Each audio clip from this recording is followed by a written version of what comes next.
भारत की नदियाँ सिर्फ पानी की धाराएं नहीं हैं, है ना? ये तो हमारी संस्कृति की, हमारे इतिहास की कहानी कहती हैं। आज हम इन्हीं जीवन रेखाओं के सफर पर निकलेंगे और हमारा गाइड वो कोई किताब नहीं, बल्कि ये कमाल के हैंड रिटन नोट्स हैं। तो चलिए देखते हैं ये हमें क्या सिखाते हैं। तो ये है वो नोट्स जिनकी बात हो रही थी। देखिए कितना साफ सुथरा काम है। ये किसी भारी भरकम किताब जैसा नहीं लगता है ना? बिल्कुल ऐसा जैसे किसी दोस्त ने हमारे लिए खास तैयार किया हो। तो चलिए इन्हीं नोट्स के सहारे भारत की नदियों को समझने की कोशिश करते हैं।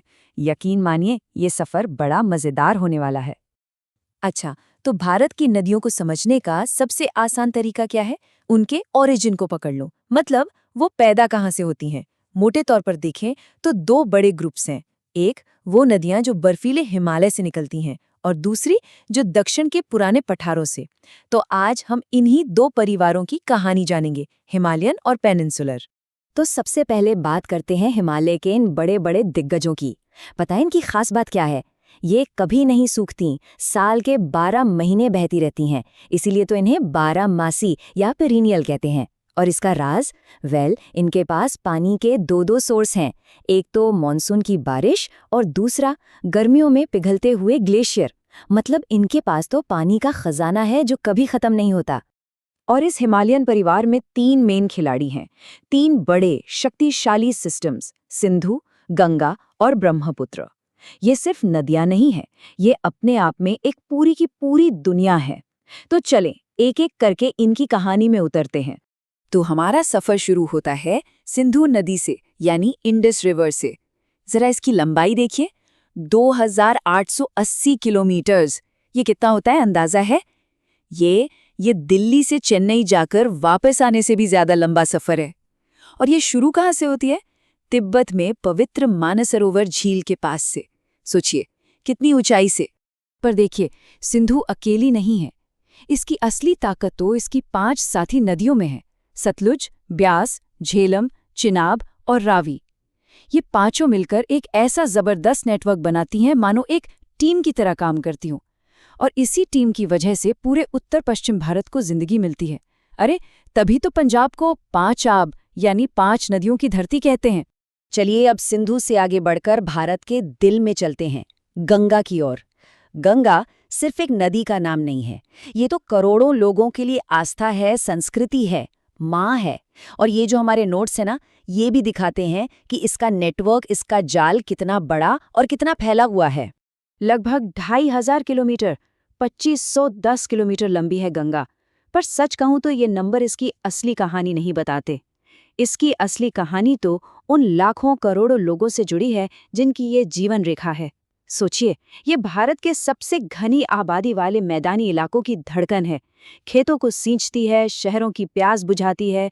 ये सिर्फ एक नदी नहीं, एक पूरी सभ्यता को पालती है। और हाँ, गंगा का परिवार भी बहुत बड़ा है। यमुना, घाघरा, सोन, गंडक, कोसी, ये सारी बड़ी बड़ी नदियां आकर इसमें मिल जाती हैं और इसे और भी ज्यादा विशाल बना देती हैं। ये सब मिलकर जो मैदान बनाती है ना, वो दुनिया के सबसे उपजाऊ मैदानों में से एक है। तो हिमालय के 2 दिग्गजों से हम मिल लिए।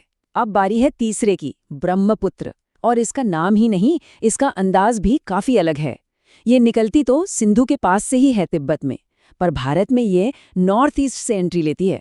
और क्या जबरदस्त एंट्री लेती है, गरजती हुई, चौड़ी, एकदम रौद्र रूप में। ओके, तो ये थे हिमालय के 3 महारथी। अब इससे पहले कि हम भारत की दूसरी तरह की नदियों की ओर बढ़ें, एक छोटा सा क्विक रिकैप कर लेते हैं। तो एक तरफ है हिमालय की नदियां, लंबी, साल भर बहने वाली, जिनका सोर्स ग्लेशियर है। और दूसरी तरफ है प्रायद्वीपीय नदियां, छोटी, मौसमी, जो बारिश पे डिपेंड करती हैं। मतलब दोनों का नेचर, दोनों का अंदाज एकदम अलग है। तो चलिए अब चलते हैं दक्षिण भारत की ओर। यहाँ हमें मिलती हैं प्रायद्वीपीय यानी पेनिनसुलर नदियाँ। और एक मज़ेदार बात यह है कि ये नदियाँ हिमालय की नदियों से भी ज़्यादा पुरानी है। सोचिए कितनी प्राचीन। पर हाँ, ये ग्लेशियर से नहीं निकलती। इनका पूरा दारोमदार मॉनसून की बारिश पर है। इसीलिए बारिश में तो इनमें ज़बरदस्त उफान होता है, पर गर्मियों में ये कहारी शांत हो जाती हैं। एक चीज़ कभी नोटिस की है? दक्षिण भारत की ज्यादातर बड़ी नदियां एक ही दिशा में बहती हैं, पूर्व की ओर, बंगाल की खाड़ी में। महानदी हो, गोदावरी हो, कृष्णा हो, सबकी सब। ऐसा क्यों? वेल, इसका सिंपल सा जवाब भूगोल में छिपा है।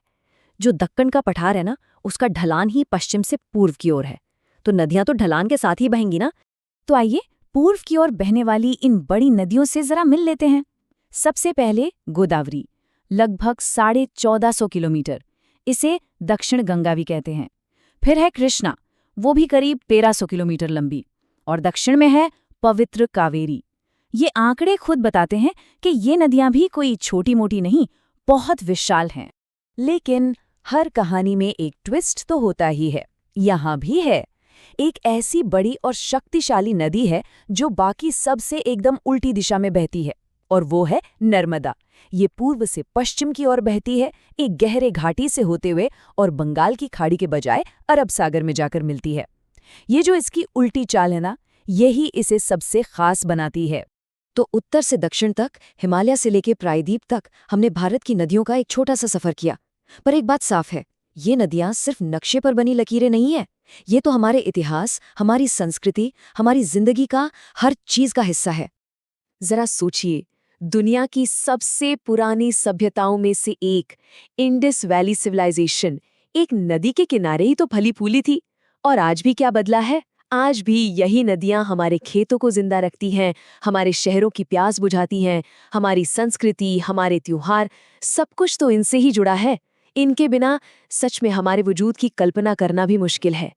तो देखा, उत्तर में सिंधु की बर्फीली ऊंचाइयों से लेकर दक्षिण में कावेरी के हरे भरे डेल्टा तक, इन सिंपल से दिखने वाले नोट्स ने हमें भारत के नदियों का कितना कमाल का सफर करा दिया। ये पूरा विशाल नेटवर्क इन कुछ पन्नों में समाया है। तो आखिर में बस एक सवाल मन में आता है, इन इतनी सारी विशाल नदियों में से कौन सी नदी हमारे सबसे करीब से होकर गुजरती है? क्या कभी हमने उसके किनारे बैठकर उसकी कहानी सुनने की कोशिश की है? अगली बार जब कोई नदी देखे तो ये जरूर याद रखना कि वो सिर्फ पानी की एक धारा नहीं है, वो बहता हुआ इतिहास है।